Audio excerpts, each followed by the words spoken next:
ನಮಸ್ಕಾರ.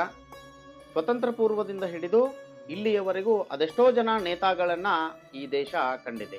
ಆದರೆ ನೇತಾಜಿ ಅಂತ ಕರೆಸ್ಕೊಳ್ತಕ್ಕಂತಹ ಯೋಗ್ಯತೆಯನ್ನ ಸುಭಾಷ್ ಚಂದ್ರ ಬೋಸರ ಹೊರತಾಗಿ ಅದ್ಯಾರು ಗಳಿಸಲೇ ಇಲ್ಲ.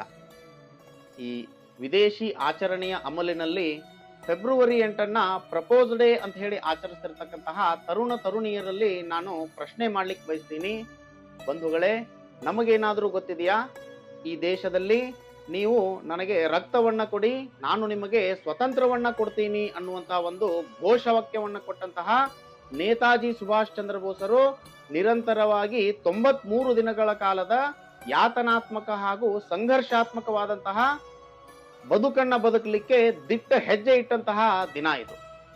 ಇದೇ ಫೆಬ್ರವರಿ 8 ಅಂತಕ್ಕಂತಹ ಒಂದು ಸಬ್ಮೆರಿನ್ ನಲ್ಲಿ ಅವರು ಪ್ರವೇಶ ಮಾಡ್ತಾರೆ.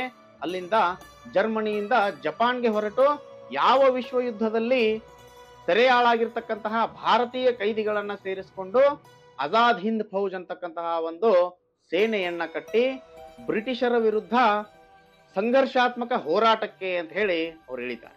ಬಂಧುಗಳೇ, ಇವತ್ತು ನಾವು ಅನುಭವಿಸ್ತಾ ಇರ್ತಕ್ಕಂತಹ ಈ ಸ್ವಾತಂತ್ರ್ಯ ಅದೆಷ್ಟೋ ಜನ ಹುತಾತ್ಮರು ಬಲಿದಾನ ಮಾಡುವ ಮೂಲಕ ನಮಗೆ ನೀಡಿರ್ತಕ್ಕಂತಹ ಭಿಕ್ಷೆ ಅಂತ ನಾನು ಭಾವಿಸ್ತೀನಿ. ಈ ಹುಚ್ಚು ಆಚರಣೆಗಳಿಂದ ಹೊರಗಡೆ ಬಂದು ದೇಶ ಹಾಗೂ ಧರ್ಮದ ಕುರಿತಾದಂತಹ ಚಿಂತನೆ ಮಾಡುವಲ್ಲಿ ಕಾಲವನ್ನ ಕಳೆಯೋಣ. ನನ್ನ ದೇಶವನ್ನ ವಿಶ್ವಗುರುವಾಗಿಸೋಣ. ಜೈ ಶ್ರೀರಾಮ್, ವಂದೇ ಮಾತರಂ.